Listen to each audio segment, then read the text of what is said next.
So I'm Cynthia, and I'm the host of the reality series, CPS the Horror Stories. Not a social worker or an attorney. I'm just a mom who had her children kidnapped by CPS.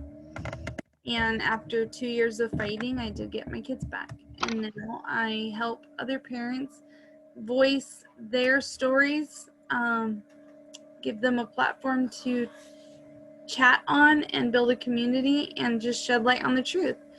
So, Jennifer, is that your name? Jennifer Yes, Moore. Okay, would you yes. like to introduce yourself? Pardon me. I'm Jennifer Moore. I live in Springfield, Missouri, and my case is about my grandson. And he's the only family I have left. He's my only blood and only grandchild from my only son, who passed away last August from suicide. Yeah. Who passed away from suicide? My son. My only child, my son, passed away. He was 34 years old. He was the only parent of my grandchild, my grandson. The mother was estranged for over 10 years, but my son got custody by de facto. She had abandoned him. And he was a very good father. He was a hard worker. I raised him right. He got hurt on the job. He was in the excavating business. I used to own an excavating company, and he got a good job working for a union. And the backhoe operator, he was down in a ditch, and they dropped a 350-pound pipe on his back, and it lacerated his spleen. Long story short, it was the first time he'd gotten introduced to opiates. And it took him, they say they were able to keep his spleen in him, but he got hooked on the opiates in it was short time. And his marriage had already fell apart, so he went into a rehab for almost 8 months. And I had the boy most of the time. His mother was pretty much in and out, and she had gotten hooked up with another guy and got pregnant while my son was in rehab, didn't know, and then he gets out and his life was just devastated. And so the guy that she was with, some guy called and said that the child had been with them for 3 weeks and they didn't know where the mother was. So I went and picked him up, and then my son has had him ever since then, and that's been since 2013 or 2012. And anyways, there's a custody order on the mother that because she abandoned him, she has to have supervised visitation. She had to complete anger management courses because she had worked at a daycare for a little while, and she had gotten fired because she had told one of the children there that their parents should have slung him up against the wall and threw him in a dumpster when he was born. So she had that on her CPS record. She's a very narcissistic person, and she doesn't have patience, and she's an admitted drug user, needle user, and she's been homeless for 10 years, couch surfing, and she just prefers to live that way. I don't judge her, but she didn't want to have anything to do with him. And so when my son passed away, well, the second time he got hurt, he kicked the opiates, and then 2 years later got hurt again, about ripped his left hand off, which he's left-handed. And his stress reliever was playing guitar, and he had a left-handed guitar, Dean. And he couldn't play anymore. He was still working, but he got depressed, and he couldn't relearn how to deal with the stress and taking the narcotics as he was going through rehab and all that, because a cable ripped his hand almost right here in half. And he had several surgeries, but anyways, rehab and all that, he was on narcotics. And because when he was in the emergency room when it happened, he said to the doctor, he said, "Can you put me on anything but opiates?" And the doctor goes, "They're not addictive." He said, "You can just take Tylenol."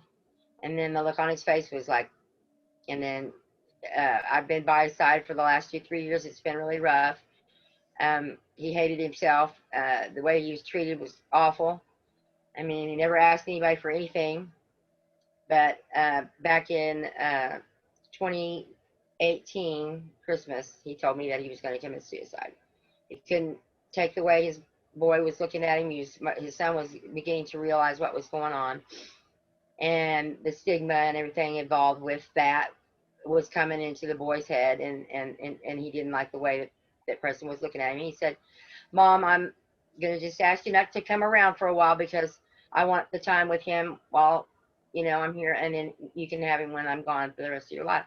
And so I didn't know when it was going to happen. I was pins and needles for a long time. But when When the was police, that said? pardon me, When was that said? when was it that he did it? That he said that you can He have. said that just after Christmas in 2018, and he committed suicide in August of 2nd of 2019. He hung himself, and the police officers came and told me. I didn't know how he had died. I thought maybe he might die by overdose, but he died with no opiates in his system, and he wanted to make a statement, and he said, "Mom, you know what to do." And so what had happened before he died, though, was my grandson had told me that he was driving with him, and he was scared because they'd been in a couple wrecks. And the second time my grandson told me that, I said, well, let's go talk to some people and see if we can get Daddy some help. And my son swore me to privacy, secrecy, not to say anything about it because, you know, we're a small family as it is, but he's just proud, and he didn't want anybody knowing about it. And I respected that. But when it came to my grandson, I knew my son was dying, but my grandson was still, I didn't want him to die either. Right. So I made the choice, and I took him up to the Family Justice Center, and CPS come up in there, and they said, oh, you guys don't have any rights, just go home. And they did come and look at the house, and they talked to him, and then after that, 2 months later, he's dead. So 2 days after he's dead, which is on the August 2nd, CPS is knocking on my door and said that there's an abuse call been made against me and the mother. And I'm like, what? Whatever. You know, never in my life have I had anything like that, but they investigated me and everything was good. And I was trying to get my son's arrangements and, you know, waiting on the autopsy and packing up from his house and getting my grandson enrolled in school and all that stuff, buying school clothes, getting the memorial and all that together. Right. And I said, can you give me a little bit of time? I'll try to file for guardianship. I said, but the lawyer's appointment is 3 weeks out. And they said, well, you know, the mother, where's she at? And I said, well, she has come to visit and see him. And they said, well, you know, she can take him if she wants to. And I said, no, she can't because there's a court order against it. And they said, well, she deserves a chance. And I'm like, okay, well, she's got all, well, really? And I've owned 3 state licensed daycare centers, you know, and when I raised my son, my whole world revolved around him, and what I did revolved around him so that we could be together as much as we possibly could. I was a single mother. And my background's spotless. I mean, I can get liability insurance, $2 million plus an umbrella of $2 million. And I've worked for state and federal jobs with my cleaning company. And I know, you know, there's some things that you just can't do. And you can't, a court order states that she's supposed to have done all these classes and stuff and anger management and drug therapy and all. They even knew that she didn't have a home. Well, long story short, they told the mother that she could take him, and she did. And she went on the run with him for 6 weeks till they caught up with her, and they took him in custody, and they wouldn't bring him to me. And when was that? That was in October 3rd. She left on the 6th, I believe, of September, and took him out of school and went on the run with him. And they were sleeping in she had an unlicensed vehicle. They were sleeping in it and in these crack houses and in friends' cars or wherever they could sleep. And he was hungry all the time, is what he was saying. But how old was he? He was 12. Yeah. Poor guy. Yeah, and I knew the night that they were leaving because his whole attitude and disposition had changed, and I tried to get him to talk to me, and he wouldn't open up. But after they had left, about a week later, I was in there cleaning, and underneath the bed there was a wadded up piece of paper with his handwriting on it. And I know you probably can't see it very well, but I took it to the school because I could foresee what was going to be coming next.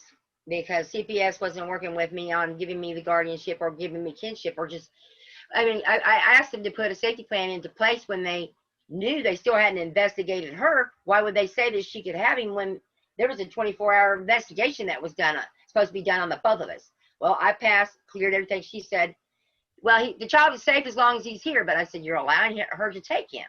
How does that make sense? Anyways, she had been making him write and rehearse this that said, when the cops pick us up, I will tell them that you gave me drugs and touched my private. Yeah, and I took it straight up to the school when I found it. And I think that he threw it up underneath the bed just so that I would find it. And because him and I have always been super close. I have the only grandparent that has had anything to do with all me. the paper said on it? Yes, yes, and it was his handwriting because I took I got stuff from his schoolwork from when he's grown up all of these years, and I took it up to the school counselor and I gave it to her and she made copies of it to put in her file. Well, when he was up there at the school, CPS was up there interviewing him and had never told me about it. And my grandson come home from school and tell me that it was going on and stuff. And I said, well, why are they doing that? I mean, I'm good. We're all good here. And I'm just waiting. My lawyer's appointment was 3 weeks out. And they made sure that he was taken and gone before that appointment was made. And so when they picked him up, because the mother had him for 4, 5, 6 weeks, she had drilled that into his head that I had told her that I was kicking him out and that I didn't love him anymore and that I was getting rid of all of his things that his daddy gave him that he loved so much. And so he was confused, he hadn't even began to grieve for his father. And neither had I. And she got mad at me because she and my son were still married, but separated for 10 years because he could never find her because she was gone for 10 years. He just couldn't find her, and he didn't have the money, $450, to pay for the publication fee and stuff like that. So he just figured, whatever. And she goes, well, I get survivor benefit too. And I said, no, you don't. And she says, what do you mean? I said, because you haven't been living as a married couple for the last 2 years. It'd be Social Security fraud. And she said, it'd only be that way if you said something. And I said, I don't think so. You're going to get any money off my son. You done him wrong. You haven't even seen his child for 10 years, your own son for 10 years. No. So that helped her initiate taking him. But the night she left, I knew to go ahead and put away all the things that were precious and lock them away. And it made her really, really, really mad because I just read her. I could tell that they were leaving and they left for a little while. And while they were gone, I packed up all the stuff. And when they came back, I wasn't here, but she tore the house up and left it open and left threatening letters. And I had to finally get a restraining order against her because she was threatening. She'd come over here and yell at in front of all my neighbors. I've lived here for 13 years and telling them I'm a crackhead. And, I said, is that the best you can do? I mean, really? I said, my son had to put up with that kind of nonsense from you. I said, and you want to put it on me too? I said, I'm not going to fall for it. And she said, well, don't let your dogs out. So I have 2 little min pins. Don't let your min pins out because they're going to probably eat something that's not going to be settling with them. And that kind of stuff, just really rude stuff. But she said, I told Preston that you hated him. And I'm sorry, I didn't mean to say his name. I told him that you hated him and all this, that, and the other, and he doesn't ever want to see you again. And that poor guy, just felt so bad for him. But CPS told me when they did call me and tell me they found him on October the 3rd. They picked him up. And I said, well, when are you bringing him home? They go, well, there's another abuse charge. And initially, the first abuse charge, there was no hotline call ever made. I got the record pulled, and there was never one made. So what the whole deal is, they knew back in May that my son was going to die. They could obviously see that he was very sick. And they just waited. And pounced on it the minute he passed away because the wrongful death settlement is more than the class action because of the way he died. And I've had several lawyers, and anyways, that's locked down now in probate. And he got survivor's benefits plus they've got him now with mental and trauma and all this. And the reason they took him was so that he didn't turn up like his dad, and no family at all has been able to see him except his Papa Jeff, my fiance, and we've been together for 13 years, I'm sorry. And that's all he's known is Papa Jeff and me. And it took him almost 8 months to get to see him. He passed background and everything too. Had to see him in the psychiatrist's office with him one day, and Preston was I'm sorry, I keep saying this. He's so excited to see him and asked when he would get to go out and visit. And 4 months later, now almost 4 months, excuse me now. I'm sorry. I'm sorry, I backed that up. It was 6 months before I got to see him the first time, and then 4 months later, he went to dinner at the foster parents' home. It was the second time he got to see him, and it's always been supervised. Excuse me. And First time, who got to see who? Sorry. I'm sorry. His Papa Jeff, my fiance, he calls him Papa Jeff. It's his grandpa, my fiance, of 13 years, and he's known Preston since he was born too. And they do everything together, you know, hunt, fish, canoe, camping, and all that stuff. Okay. And you know what boys and guys do. Yeah.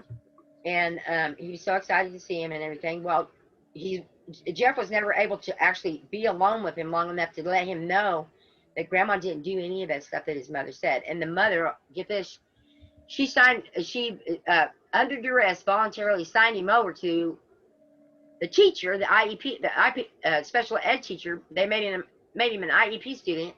And in the state of Missouri, I don't know about anywhere else, but that's a conflict of interest. That person cannot be a foster parent to that child, because she had the file and the inside information about everything. She knew everything that was happening, and that the boy stood to gain a substantial settlement. And she had stated when Jeff was over there having dinner the last time he got to visit, was that she said, as soon as we get him adopted, we're going to go. We found a house over on Springfield Lake for $250,000. We're going to go get that. And it's like, and when you say settlement, do you mean from the dad? Yes, from my son's wrongful death settlement. When you say wrongful death, because I was, can you explain this? When you say he was sick and all of that, what do you mean? He had become addicted to the opioids from the 2 accidents, the work accidents. And he also had an underlying medical condition from the spleen injury that is called scar tissue growth syndrome. And I have it too. It's not a very well known or researched disease, but what it is when you've had a surgery, you have lots of scar tissue that grows internally. And I had 5 pounds of it removed from my abdomen.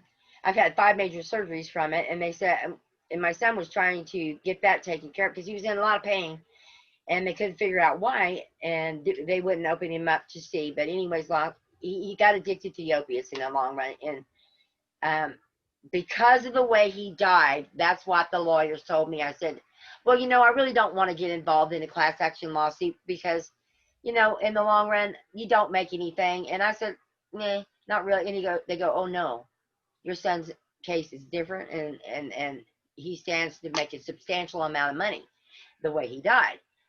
And so he didn't overdose, and I guess it's different if you intentionally take your life as opposed to accidentally overdosing.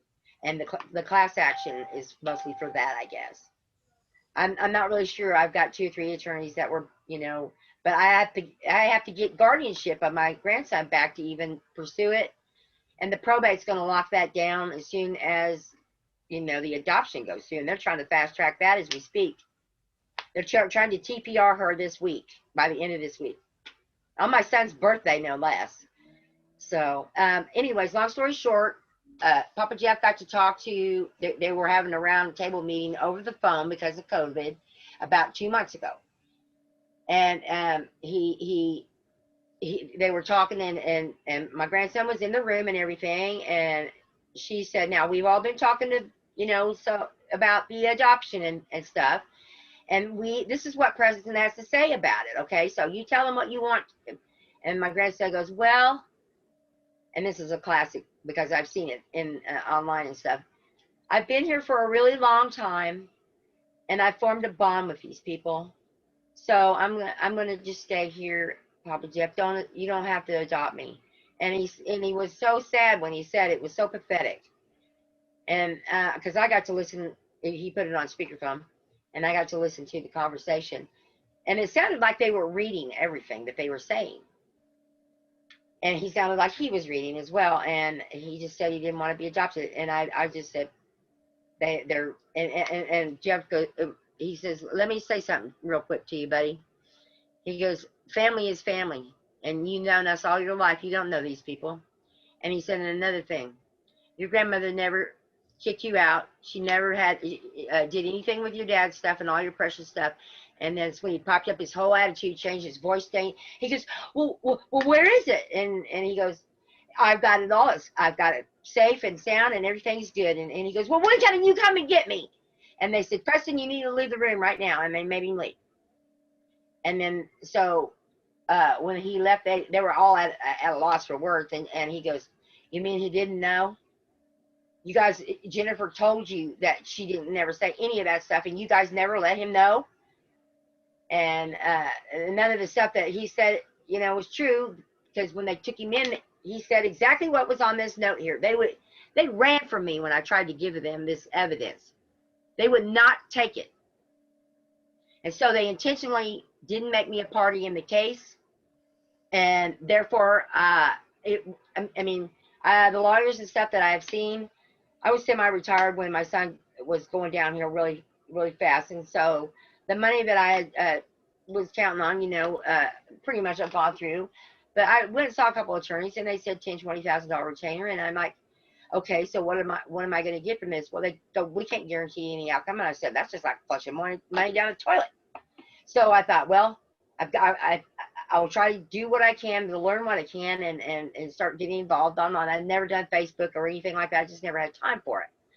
But my whole life has been consumed in my office here, made my living room into an office. And I'm a pretty intelligent person. My brain's like a sponge, and I soak it. But there's so much. It's just flabbergasting, overwhelming, the terms of the law and how they apply and everything. And when you think you figured out, then you don't.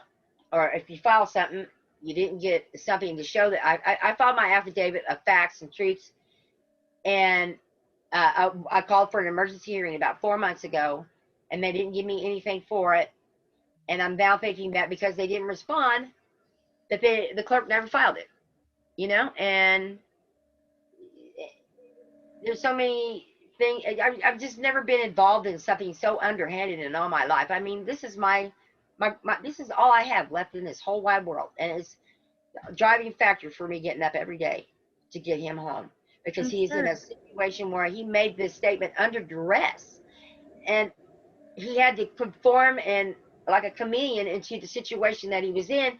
He's never been in anything like this. He's been loved and cherished and taken care of, and his dad cooked for him.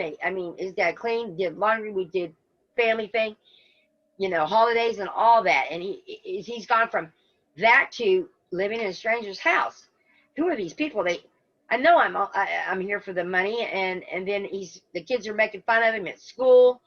I was a foster child, and I know what it feels like when you know that you don't belong anywhere.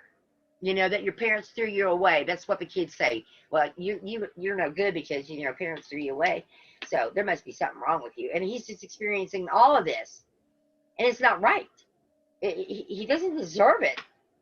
No. And totally erasing his father. His father told me, before he died, he said, Mom, and he left a note. He said, Mom, please don't have him hate me. He said, just tell him I love him and try to tell good stories and happy stories and take good care of him and raise him like he did me and have fun with him. And I promise, no problem. But these people that he's with now, they're doing all kinds of fun things with him, and they've kept him, occupied and stuff.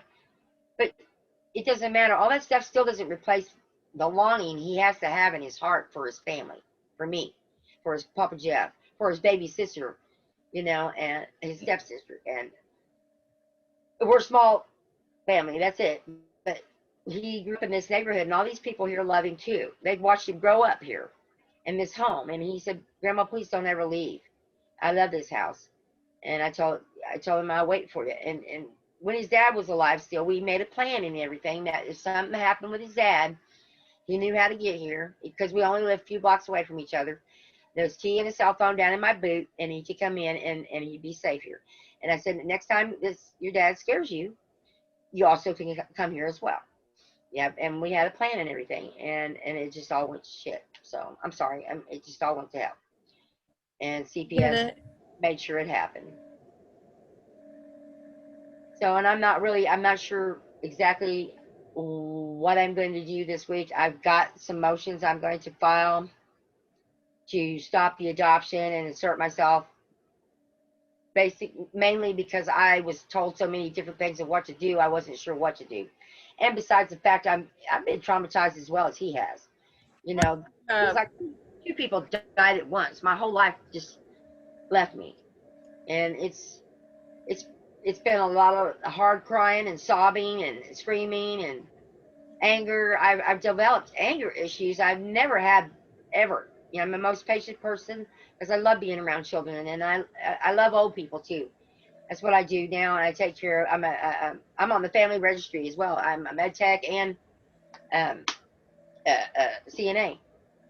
And one of the things that also that they said in the report was that I tried to stick him with a needle. Well, I can't do med tech 2. I was going to, but I couldn't pass because I have a composite fracture in my right hand that Preston knows that I'm not able to do because I've got scar tissue and bone calcium deposits on it, and I don't have precise pressure for giving injections or what have you. So that I even have the doctor's report and all that, and the med tech to trainer saying that I can't do it. There would be no way I would stick my son, and that was his mother putting that in his head because she's a needle user. And we don't talk bad about people. We never did. I don't like doing that stuff. I don't like being involved in drama. I'm just a quiet person. I pay my bills. I'm not a burden on society. I had one child. That was my choice to not put a burden on society so that I knew I could raise him in case his dad and I, you know, we did get divorced when he was young. And that was my choice. And my son made the same choice. But and no one else is going to raise him. They don't have the right to raise him. Right.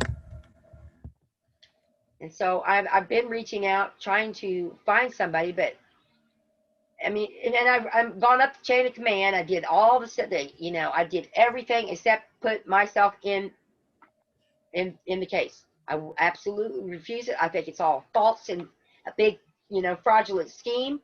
I'm not going to jump through hoops. They want me to drug test. They want me to go to drug court. They want me to do this and that. And I said, I'm not doing it. And you cannot deny me visitation. And by gosh, they sure have. They have not even given me supervised visitation because I stood up to them and I said, I'm not doing it. I'm not playing your game. And you don't have a right to have him. And by the time I'm done with this, I will have him home. But I've talked to senators, state representatives, legislative, even up to the governor. I've got 2 emails from the governor that they got a hold of the head of the Department of Social Services for the state of Missouri, and the guy has never called me back. Nothing. Went up the circuit director and all that regional director, and everybody ran from me because they know of the money that he's got coming, and they don't want to let go of it. And it disgusts me because they wouldn't help my son when he was alive, but they want to pick off at his, you know, possessions and in the money that he left to help raise that boy, and he died for it. And it's disgusting to me. They have no empathy, no compassion whatsoever. And that to me breaks my heart that there are people like that in the world that just don't give a crap. They're just driven by money. And my businesses were successful. I had $2-3 million in revenue in one company 1 year, you know, and it's just dollar signs. It's just money.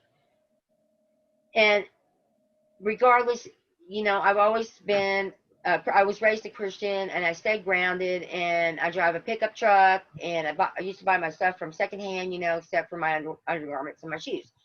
But I use the money to, you know, for something better or something else. Who knew, you know, whatever. And a lot of people didn't understand why I did that, but you know, I'm just a thrifty person. I always have been. I paid for my house. You know, everything I own is paid for. And I've actually settled a dental malpractice lawsuit, and the first one in the state of Missouri back in 1999. And I'm not afraid. And then even LifeLock class action lawsuit, I still have to check for that. Was $20 where they stiffed me for almost $1,200. You know, I'm not afraid to step forward, but I've been afraid to step forward because I was afraid they would hurt my grandson. That something might be going on with him. He's terrified. I could tell. And here recently, I've gotten 3 emails through an organization that's called Nextdoor, and for each zip code in this city, it's like neighborhood watch. People look out for each other, you know, and they let you know when you're having a yard sale, or can you do this or that. And I've gotten 3 of them from him. It says, I'm asking you to be my emergency contact, and it's like, and it says it's from him. It's his email from he set up from 2018. No one else has that. And that is all he has stated on each one of these emails. I'm still waiting for you to be my emergency contact. And it's like, it's a code for me to, I need to come and get him, or something's going on. And I'm afraid to say anything because they just don't want to let him go. And I can't lose him that way. I don't know what to do. And that's why I've hesitated. I'm just terrified for him. I mean, short of going over there with, you know, with armed force and taking him, you know, I'm just terrified to move one way or the other. I'm really, truly terrified. How long has this been going on? Since October the 3rd of last year. Is the mom still involved? No, they're TPRing her now this week. And they said that once she's TPR'd, that I have no standing anymore. And I don't know who came up with that, who said grandparents don't have rights when both parents are out of the picture, and that a stranger that a child's only been with or known for 9 months has more priority.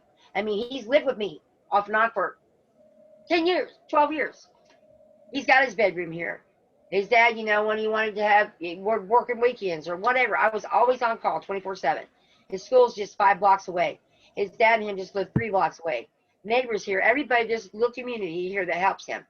And no one, I mean, I don't know. They did reach out to one of my niece, and told her, and she believed them, what they told her, and turned against me. So actually, it was like 3 people died. My niece, I since she was a bitty baby, and my nephew, they're just like my kids, because their mother, my sister, left them when they were very, very young. But I maintained a relationship with him growing up. It didn't matter. I was running 3 businesses, and still on the weekends they had a relationship with my son, their cousin. And at the memorial, my niece had stated to me, she goes, well, if Preston needs a home, I would like to take him, and I could give him a good home. And she kind of like, you know, paused for a minute when I'm looking at her, and I said, when's the last time that you talked to my son, Josh, your cousin? And she said, it's been a year. You know, people get alive. And I said, but when he reached out to you, you didn't respond back. And I said, and then my grandson even tried to reach out to you and your brother. Why didn't you respond back? And she just started crying. And I said, no, this is his life here. This is where he belongs. And I said, I'm very disappointed that you didn't reach out to Josh, because you might have made a difference if you had. And it upset her. And so they said something to her that convinced her to turn against me. She doesn't say, I don't know. I haven't seen the records or anything, but I can only imagine. It just devastated me. But she said that I was in no frame or shape of mind after my son had passed away to take care of the boy. And I just said, how dare you? You know, people go through grief in different ways.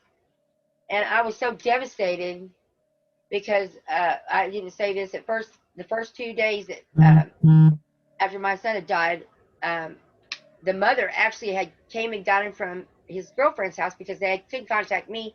I was out of the property, but she at least had enough common sense. She knew she couldn't have him, and she brought him here. And my niece said, why is she here? Because no one liked her, of course. And I said, you know, he asked me to, Grandma, please give my mom a chance. Will you please give her a chance? And I said, I'll give her 30 days, and she better have a house. She better have everything lined up. I said, because I'm not going to put up with it. And she was out of here before the 30 days was up. And CPS knew about it too. And they just, it's like they handed him to CPS on a silver platter. I mean, I said, you know, when you leave here, they're going to come after you. No, they won't find me, she said. And I said, well, they will too. He's got to go to school. And she goes, well, I'll figure that out. And so her spite for me and her hate for me because I told her she wasn't going to get any money made her so mad. And then she says that I'm all about money. And I said, well, you know what? For the last 10 years, I pretty much been taking care of your son, and you haven't paid a dime in child support. So who are you to talk? And I mean, I just say it like it is. I don't try to be hateful, and I try to encourage her, to get a job and to do the right thing and get her, and start rolling. But you can't lead a horse to water. And she didn't want him, and she still don't want him because she hasn't gone to see him one single time since he's been in foster care, not once. And I did meet up with her about 4 months ago and saw her in the convenience store where I was getting gas. And I looked at her and I said, "What have you done?" And she started crying. And I said, "You need to make this right. You know that when these people adopt him, they're going to change his name, his social security, and everything. You'll never find him. You'll never see him again." I said, "I'm your only chance." And she went with me immediately on that Monday, and they jerked her around up there like they did me when I was trying to file. 3 times she ran between the 2 courthouses trying to get the paperwork, and she came back. It was hot. She says, "Can we do this tomorrow?" And I said, "Sure." And I haven't seen her since. So, What was the process you were trying to do? I was trying to file for guardianship, but before CPS let her take him. And then once they took him and they said that there was charges, new abuse charges against me, I went and, I had to wait, and I saw a couple of lawyers. Neither one of them could give me the same answers. And it confused me. And then plus the fact that neither one could guarantee an outcome for me. I wasn't going to pay that kind of money and not have the outcome. No way. So I wanted to become informed, and I have. I'm not sure right now. I'm hoping that maybe somebody might see this and help me. Actually, before we got on, there was a gentleman that was talking to me and telling me, because I was talking to him about what I was trying to do, and he was explaining to me why what I was trying to do wasn't going to work. So I'm hoping maybe this might help me. I mean, he's all I have. He's all I got left in this world. And I just want to see him. I know the minute we see each other, it's all going to be all right. He just needs to come home. I mean, when you're a little child, it's easier to know that the situation is, what they think. They don't think about what's going normal. Because I was in a foster home since I was infant, and I didn't think anything bad about it or that I was not a normal kid. But he knows different now, and he's still developing. And I know for all the good raising that he's had, for him to learn manipulation and spite and hate, it's not the way I want him to turn out. And he said, "Grandma, will you please teach me about God?" After his dad died. And I said, "Yes," because I have always talked to him about God and spiritualism. His dad hated the Lord because he couldn't understand how he could let him suffer so much, because he tried so hard to quit and everything, and it just didn't work out for him. I'm sorry. Don't apologize. And these people now are taking him to church. He's doing all the things that we were supposed to be doing. I miss Christmas, the holidays. His dad's birthday is on the 20th of this month. He would have been 36. I wasn't even allowed to give him any pictures or anything when CPS had picked him up and told me they had him. I said, "Well, can I give him some clothes and some of his precious things so that he's got something?" And they said no. And so as I went along, I began to understand that they were wanting to erase me and his dad also. And they did it just as a formality to let his Papa Jeff, see him. But their intentions are pretty clear, that they want this woman wants to adopt him. And the school, that's another lawsuit waiting to happen, and I haven't even had time to delve into it, although I have spoken to a retired commissioner and superintendent, and they did state that there's so many things wrong about what happened with him at school and this whole case and the mess. And I just want it back. I even said to him, I said, you just keep the money, just give them back to me, please. No, they won't do it. I said, I'll sign anything, but I'm not going to jump through your hoops. I'm not doing any of your stuff. I'm an old woman. I want to enjoy what time I have with him while he's growing up. He's not going to be a boy anymore. He's going to be he's a teenager now. He's turning into a young man. And once that starts to happen, the hormones start going, and then they totally lose, interest in grandma and grandpa because the girls come on the scene, and Right. I mean, I don't begrudge him that at all, but I missed the whole year almost. And we were always like peas in a pod, just close as could be. And I know it's devastated and made him hard inside. And that's never the way he was. He was always such a sweet, caring person. Has this affected his school and stuff? I don't know. The CPS was all bragging about this, that, and the other, and why would they make him? He was doing great in school, and I don't know why they would make him an IEP student. I don't understand that at all. But I think it was just for the revenue. Is he in the same school?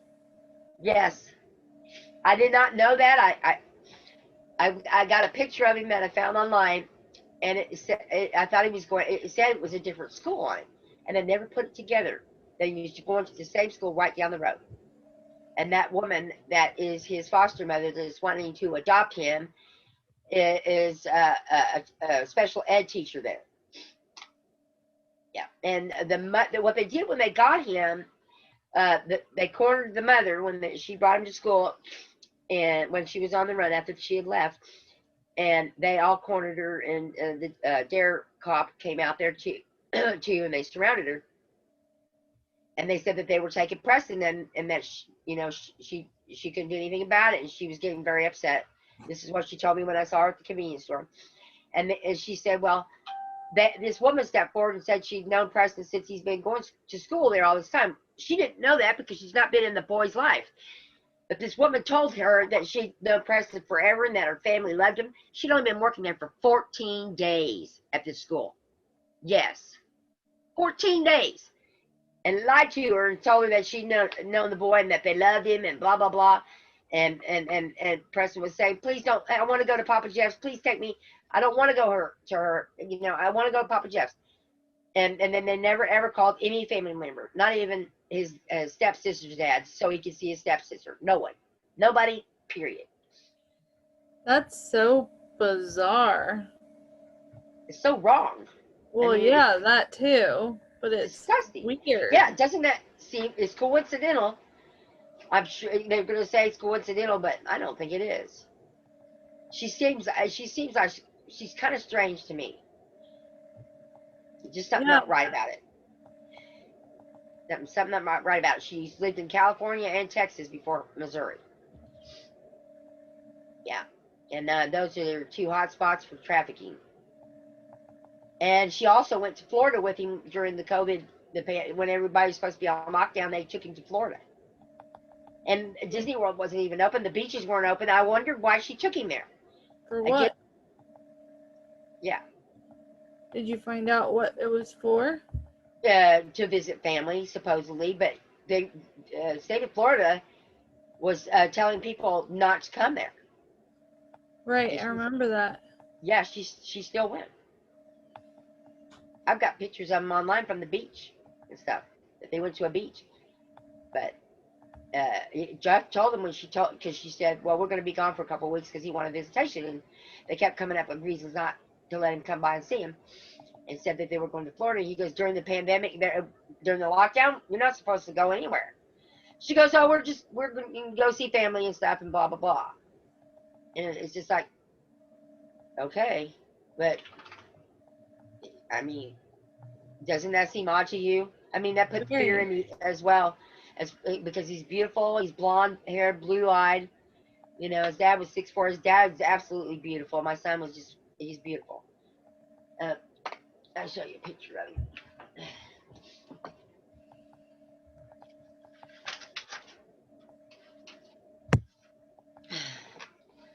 Can you see that? Oh wow, he's very That's my handsome. son. When he was healthier, he was a Chiefs fan.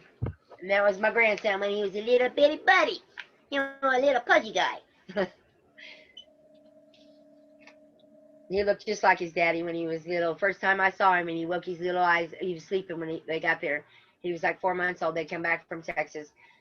And he opened his little, I was just waiting for him to wake up because she said, he's getting ready to wake up. And I'm looking, I'm just over him, you know, and I'm looking at him. And he opens his little eyes and he goes, ooh. And he just makes the biggest smile. And we was just love at first sight, you know. And, and it's been that way. And I remember him riding his little tricycle in his diaper round and round through the living room, formal dining room, and he's riding his little bicycle, and he had this little broom that would go sweeping, sweeping, and he'd get off and he'd sweep, and then he'd ride about 20, 30 times, sweeping, you know, and his secret ninja way. He goes, that's secret ninja way, and we taught him the ways of the woods and stuff, you know. I remember the first time I took him in the woods, and I said, stay away from the bushes, stay on the trail, because those bushes there are angry.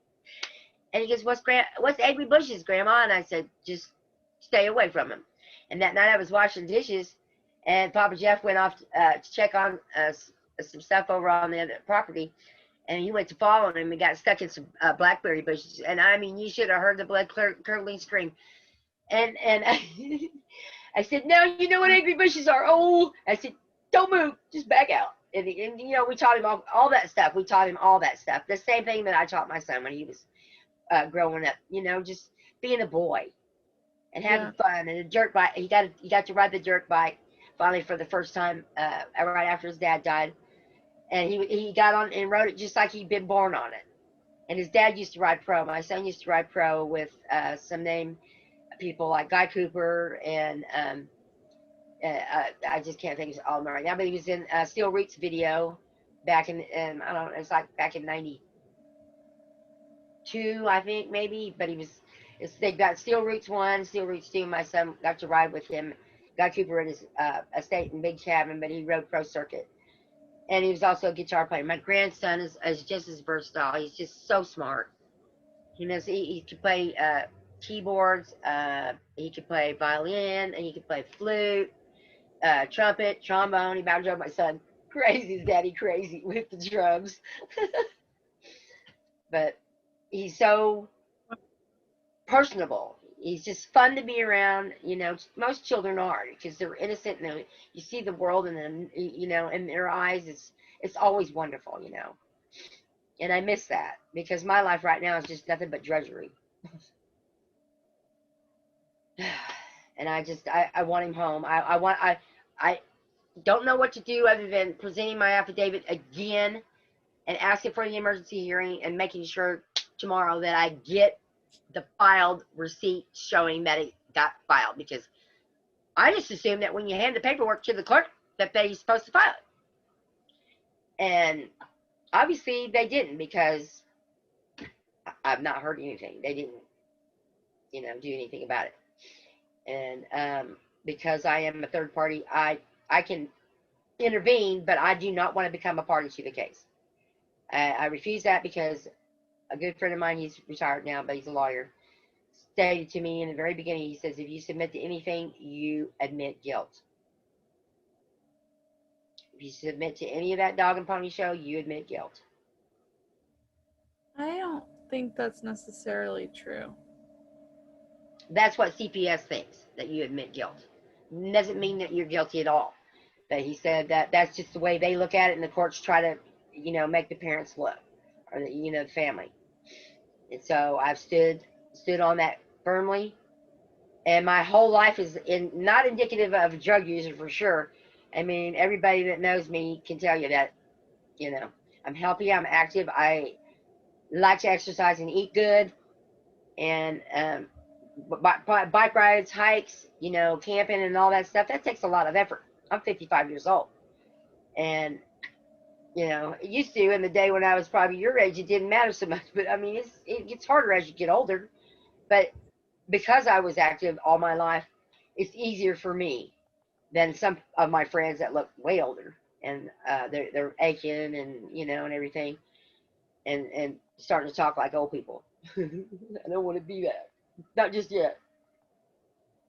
But I know that I did not want to submit to the case. I did not want any part of it, and I just stood up. I stood my ground, stood for myself. I because one, I think that I wasn't. I don't know. Just the fact that I was having to deal with my son's death and then taking Preston, I just didn't want to deal with anything else. It was enough. That was enough. That was in itself was enough for one person to take. It's too much at one time. I mean, my dad, my fiance, not this one, but many years ago, were killed within 2 weeks, and I thought that was bad. But my son and my grandson, my heart hurts more than I've ever hurt. My son, I miss him so much, but my grandson, I miss him more. I mean, because he's in a situation he shouldn't be in. And I've seen these stories where these parents do everything and go beyond, above and beyond, and they still don't have their kids. You know, it's just like Brad. He should have his children. That's so wrong what's being done to them, and the system just seems they don't care. You know, they'll milk you till you dry, or you blow your head off one. And I'm all he's got. I'm the only person that's fighting for him. Anybody and everybody is just kind of faded out into the back, and and I don't have any help whatsoever. No support, except from a few people online. As my nose is in the book 24/7, pretty much. And what about an attorney? I have not been able to. I've gone out so many places. Oh, and I did have somebody respond back from Pacific Justice. I think it was Pacific. I saw the email last night, and I mean, I get 130 emails every day. There's lots of people want to help and give advice, but none of them. I'm afraid. I've been afraid, and I've filed the visitation rights, and I've done this and that, but nothing has transpired. It's like they're potentially winding the clock down on me. I don't know what to do. I do need legal advice. I'm not a lawyer, and I don't claim to be or want to be. But I'm smarter than I was now about everything that's going on. I had no idea this kind of stuff existed. I had no idea this people were going. I thought the same thing. Well, you must be a bad parent then if they took your kids. You must be a bad person if they took your kids. But if you take a child from a family, it's not everybody that did the deed. There's usually just one person they name, or two, maybe both parents are bad, or I don't know, but not the whole family. It just doesn't seem right. I don't understand that. How that's legitimate, and it's like redundant actually, because some of the stuff that they try to tell you is just stupid.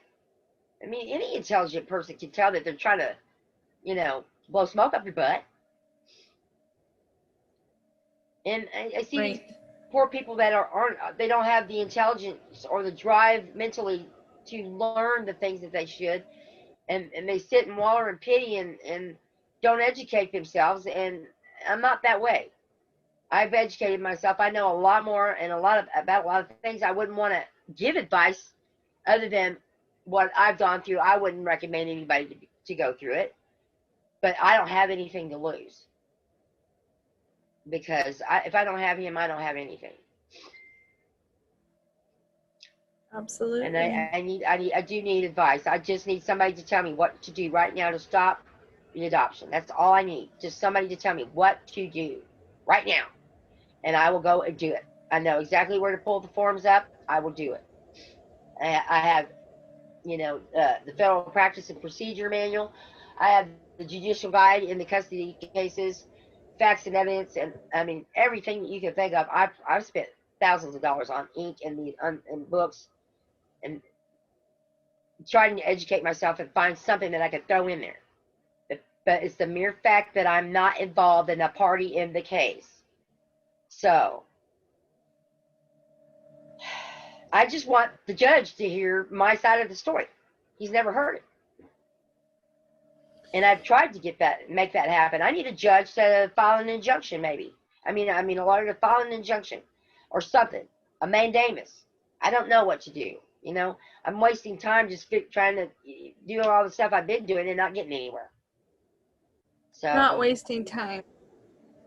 What I well, they're going to This say is I don't so have. frustrating. It is frustrating. They said after the TPR, I have no standing any longer, and that's going to be on the 20th, and that's just in a few days. And I just don't. I'm desperate. That's why I reached out to you, and I asked Brad. You know, and he said to get a hold of you. So I'm hoping that maybe someone will see this, and maybe they can steer me in the right direction. You know, it take 2 minutes to call me and tell me what to do. That's all. I can do it. I want you to call on radio show this Saturday and talk to the attorney on there and ask him his opinion. Okay. Do you want me to PM you later to get that information, or? Yeah, because let me ask my assistant real fast. Okay. I really appreciate you talking to me, dear. Brad is. You know, a couple Go ahead. things that I'm agitated with, that I've heard my attorney say that I'm anxious about for you, because it's not fair, is that when the parents lose their rights, the grandparents lose it too. Yeah, that's exactly what they That's said. not fair. And It's not fair in this case. No, it's not. That's what I'm saying. I will, when she loses her rights, they're TPRing her on, I think it's the 20th or 22nd, something like that, next week. It's going to be, and I have to do something before that happens because they said I'll lose my standing and my rights. And that doesn't make any sense. I mean, his grandma. I mean, I'm the only maternal figure he's had. Froze up Okay, for me. it broke up for a minute. Okay. Yeah. 800 Okay. 222 Uh-huh. 5222. 1-800-222-5222. And call at 7 p.m. this Saturday. Okay. Okay, I'll put a notification on my phone. And, you know, make a quick little outline, you know, your son, what happened, that you've been basically the grandson's Mother, pretty much. Yeah, pretty much. And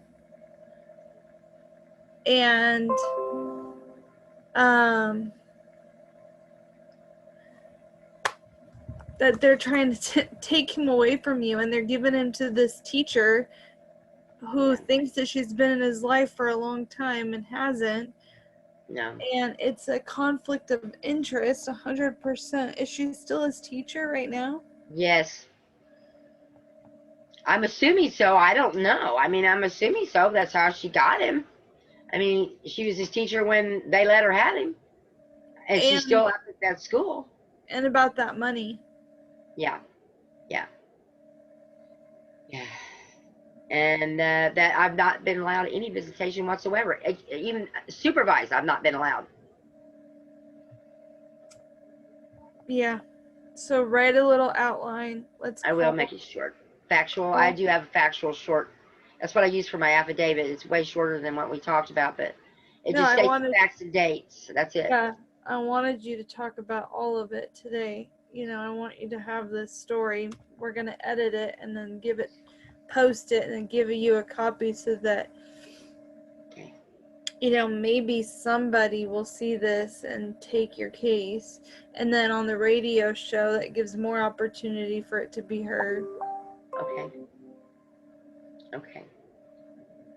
Well, bless you so much, honey. I'm sorry that you had to go through it too. But it's wonderful that you're staying with it and you're helping other people. I feel like that would be something that I would do as well when I get my grandson back, because I mean, I don't know. You see, but this is my living room. Is my office pretty much. And so, I mean, I could probably help people, but it might take me a little while once I get my grandson home to get over the joy in my heart. And yes, I've had a lot of people reach out and ask me stuff, just the simple stuff, like, you don't want to answer the door, or you don't want to, don't need to be doing drugs. And, when you become a parent, things like that fall out of your way. I grew, when I was raised, and when I had my son, none of that. None of that. I mean, I still maintain my identity as a person, but my whole world revolved around that son, my boy, because that was the most precious thing in the whole world to me. And the same thing with my grandson. I only had one child because that's what I wanted to do. And I spoiled him rotten. But I was raised by a Marine when I was adopted. When I was 6 years old, I was adopted. And I got great parents. And my dad, he was 26-year Marine, and he was the most wonderful man. He was a drill sergeant. He was a gunny sergeant when he retired, but he was a teddy bear for a father. But he was strict and stern and organized and structured, and that's what he taught me. And he taught me everything I needed to know to make it in the world. And that's exactly what I want to make sure that my grandson, because my son said the same thing. He said, Mom, you taught me well. I've never had to ask anybody for a penny. I've always earned my way. And he said, please teach my boy the same thing. He says, I don't want him growing up to be like his mother. And I said, no problem. I never saw this happening, though, or coming. I never saw it coming. Never. And now I wish that I had not gone to CPS or the Family Justice Center and told them, I said, Preston, grandson, you can talk to these people. You can trust these people. And when they laughed at us and told us, and told me I was being a busybody to go home, we didn't have any rights, it devastated him, because all he was doing was wanting them to help his dad. He said, I want you to help my dad. Can you please help my dad? He's sick. And I want to stay with my grandma until you get my dad better. And they go, well, why do you want to stay with your grandma for? And he goes, because she does things with me and she's fun. He goes, well, that's not always about fun. That's what the officer said to him. And I'm just like, well, you shut up. Don't talk to him like that. I just mean, he's so confused, and he was just like, huh? It was totally not like I expected it to go. And then 2 months later, his dad was dead. And I think maybe in a way he might blame me somewhat for that, because here they came again after his dad died, and he's like, oh, we can't trust you. I told him that. I said, I don't trust you. Why are you here? Who blames you? That my grandson might in some small way, because of his mother probably initiating it, be mad or upset because his dad died, because we went up there and talked about it. We exposed him. It exposed him, and my promise was to my son that I would never do that, and I broke my promise because I was fearful for my grandson. I was fearful. He was driving under the influence. I had been in 2 wrecks with him, and it was lucky that nothing worse had happened from it. And my son had never, ever, ever do that, ever. And I knew he was getting there towards the end, that it was going to be pretty soon. And I guess CPS must have known more than I did, because they didn't want to help, didn't do anything about it. They just sat back and waited. And as soon as he was dead, they were here. No abuse charge against me whatsoever. Nope. They just used But there's an abuse accusation, right? Yes, there's a second one, the October one, the one they state that my grandson made, and his mother. The report actually is the mother, most of her saying it, and they're not differentiating in the report that she's talking, that when my grandson's saying about both of us, because he got mad at his mother and he said that she was keeping him in crack houses, and people were hanging out there, that drugs and needles and hanging out their arms and stuff. They didn't put that it was his mother. He was talking about me, and then it went off into his mother, but it makes it look like it was all about me. That I ran a crack house, and I got people over doing drugs in and out and all that stuff. They didn't differentiate and put the names on the paragraphs when he was talking and making a statement. Yeah, so it was about his mother, but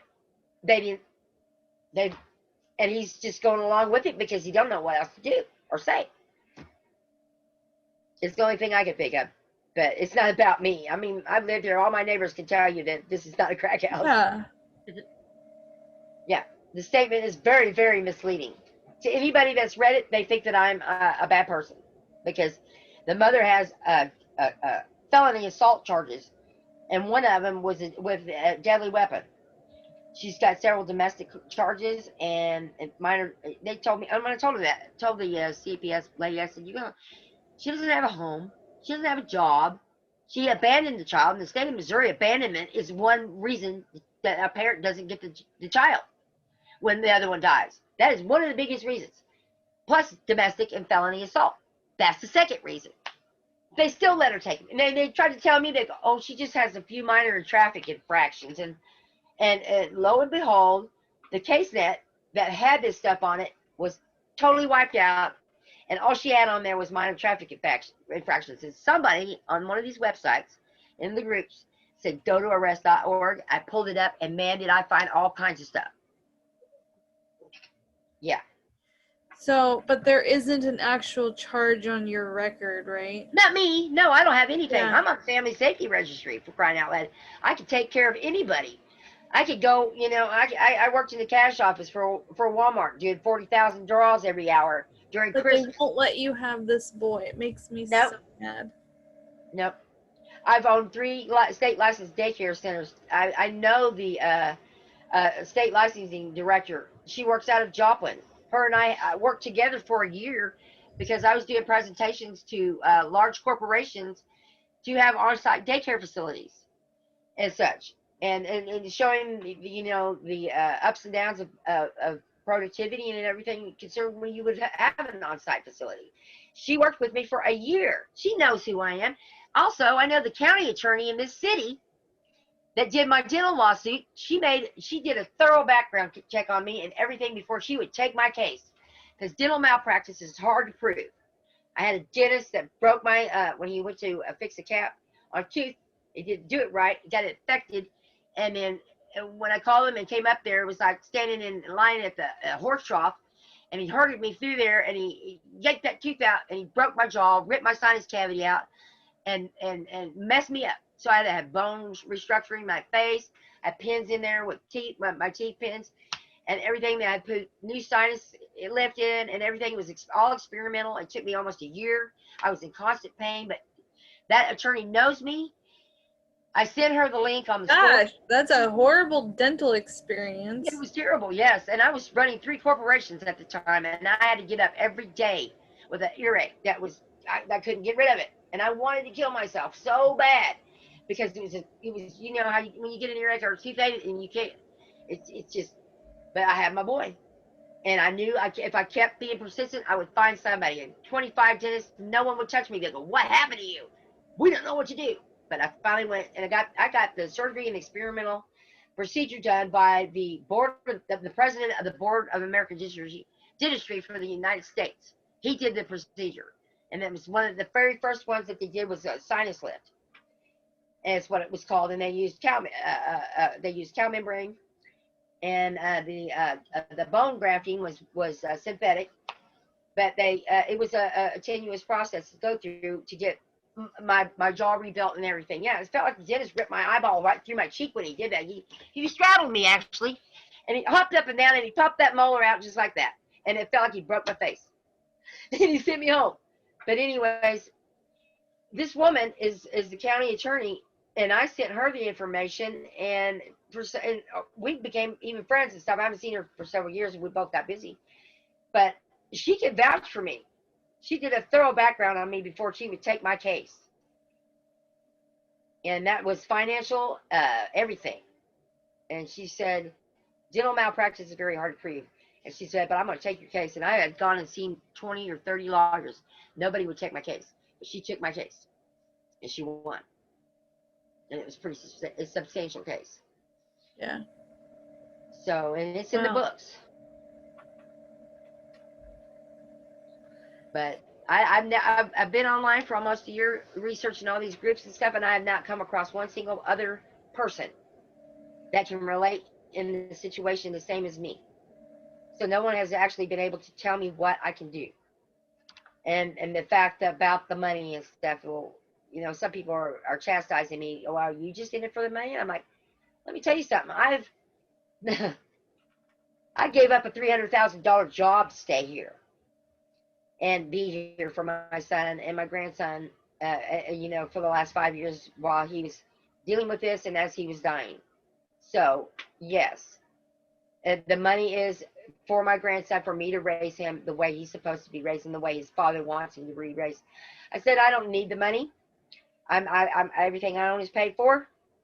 I live simply, you know, but I don't live in a dump, but I have a small home, and I like, I do like certain things. I like to take a trip every now and then, but I'm not frivolous. But when it comes to my grandson, I'll be the same way as I was with his dad. His dad had 4 or 5 dirt bikes, 4 or 5 cars. He just grew up. He was a boy.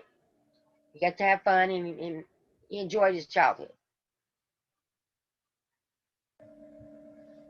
Come on, boys, come here. Man, don't you hate people's comments like that? Yeah, and Yeah. you know what? Another thing, my son being an addict, I was on with Share. They're a group of alcohol and addiction anonymous and stuff like that. And I've been getting advice from them for almost a year. But my son would put his addiction off onto me so that other people didn't know that he was. He would say things sometimes, callously about me, but in the end, I was the only one that was there for him when he died. Towards his end. And What would he say? they they would say you were just a horrible mother. Well, and nobody. There was one person that said that, and I said, you have no idea what you're talking about. And then this is his dad's side of the family. And I divorced his father when he was real young because it was just drama, and I'm not into that scene. And people, stabbing each other in the back and stuff. I'm not into that either. And there was nothing I could do that was right. I was a single mother then from there on, and they didn't want me to buy him, his play clothes were garage sale clothes. But when he went to school, I bought him nice clothes.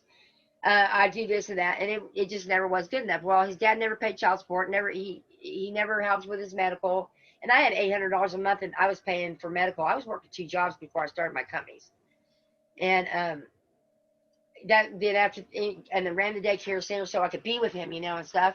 And they were jealous. I only thing I can think of is they were jealous of me. I'm not sure, but they just always put me down. And even after he died, I thought that they were the ones that had called the abuse hotline call, and they didn't. It was CPS that made it up. But there's just people out there that are shallow that way. And like his mother, she says you're just in it for the money, blah blah blah. I said I said my son's dying wasn't good enough for you, was it? I said you just need to move on with your life. I said you never had anything to do with the boy. You went off and slept with another man, had another baby while you're still married to my son. I said, just go away. That's all you need to do is just go away. Is she a mom to that child at least? Nope. He got custody as well. Yep. He has full custody of the dog, full control and custody as well. Yes. Yep. My ex used to say stuff about me, blame me, like say I was on drugs and all this when he was on the drugs. Yeah. Yeah. She's the one that saw drugs, and I told her. She goes, well, I'm getting clean and stuff. And I said, you know what? You got 30 days to get your stuff together. I said, I'm the last person to judge anybody that does drugs, but you don't do them around a child if that's what's taking over your whole life. And my son knew there at the end it was getting bad, but he never let it until the last few months before he died. It got really bad, and he said, I just want him to myself. He said, you can't have him, and he'd come and get him sometimes when I would have him, and it was just real sporadic his behavior and stuff. It was so sad to see him going downhill like that too. It broke my heart in a million pieces watching my child die in front of me, but yet watching his child see him die in front of him as well. And there was nothing I could do about it. He was determined that's what he was going to do, and that's what he did. And I never thought my life would turn out like this. I've been a good person all my life. I'd give my last dime to anybody that needed it, if they were trying to help themselves. It just makes me question everything about everything. I mean, why be a good person if this is what you're going to end up having? Is just hate in your heart and hurt.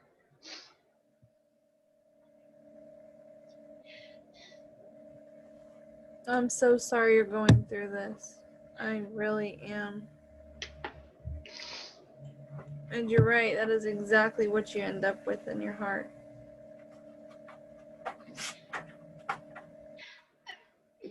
It's no one has the right to have him. Who do they think they are, that they are better than me? And beyond, as a preponderance of the evidence is not fact. That's what preponderance of the evidence is not usable. Actually, people think it is, but they said they believe beyond beyond all reasonable doubt is what you use in criminal court. But the preponderance of the evidence doesn't mean crap. It doesn't. And hearsay is not admissible. I mean, they try to make it admissible, but it really isn't. Not in my case, because my whole background disputes it.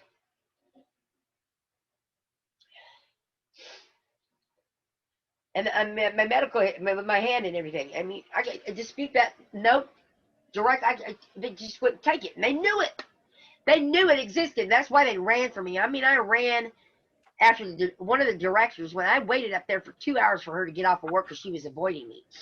And I said, I have all these copies I'm going to bring up to you. We make copies of them, and then you could put them in your file. Because she told me when I called her, and I told her about what had happened. She goes, oh, well, we may be able to turn this case around.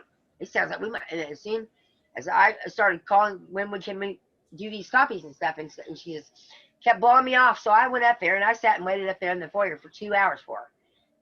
And she come out that door, she saw me, and boy, she started hoofing it.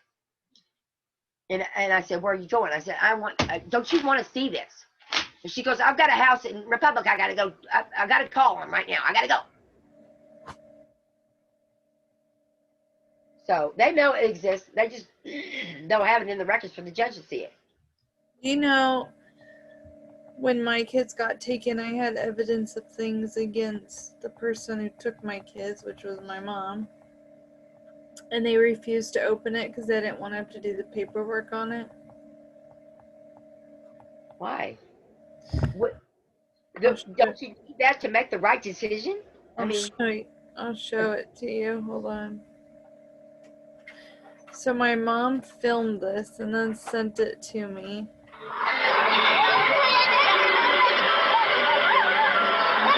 Oh, really? Oh my gosh.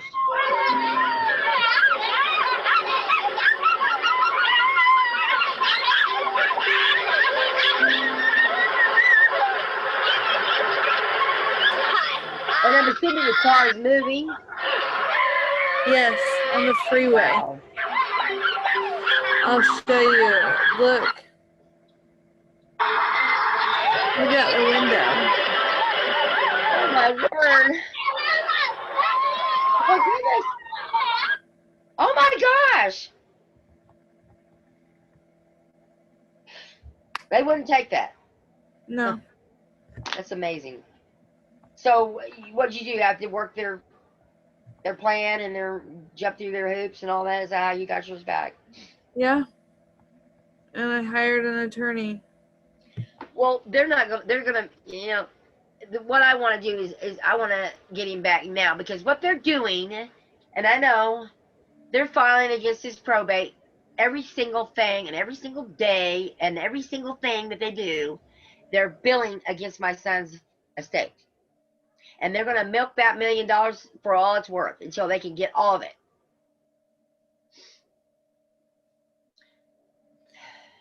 Wow. I'm not an idiot, I know what's going on.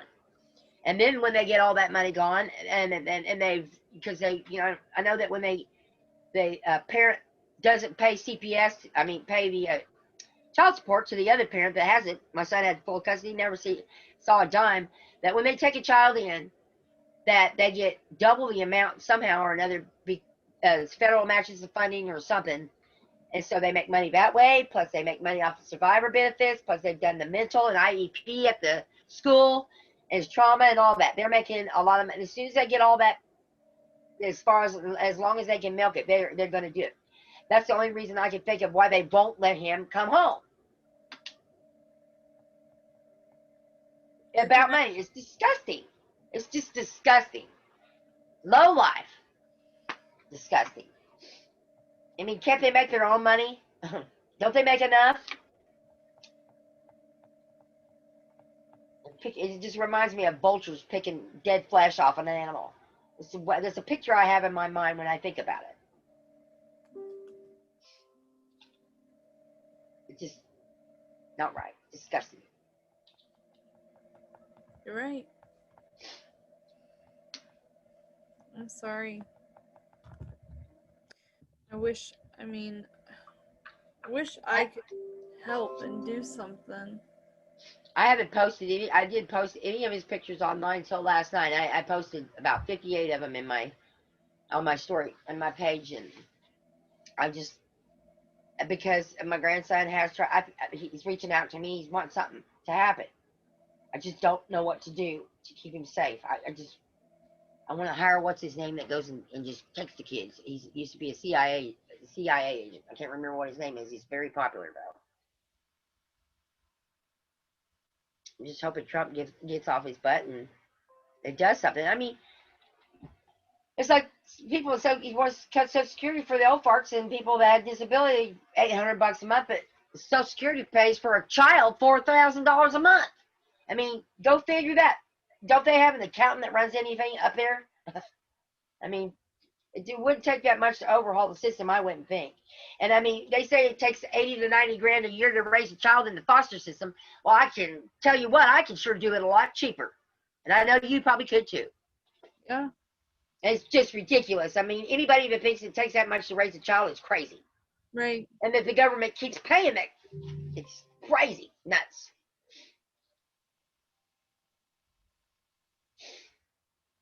Well, I'm gonna call this number, honey. Yeah. And is there anything else I need to tell you? No, they're gonna edit this and then I'll let you know when it's up. Okay, sweetie pie. All right. Have a good day. Okay, you too, hon. Nice to meet you. God bless you. And give us an update. Do what? I will. And give us an update. I sure will. Thank you so much. Okay, bye-bye.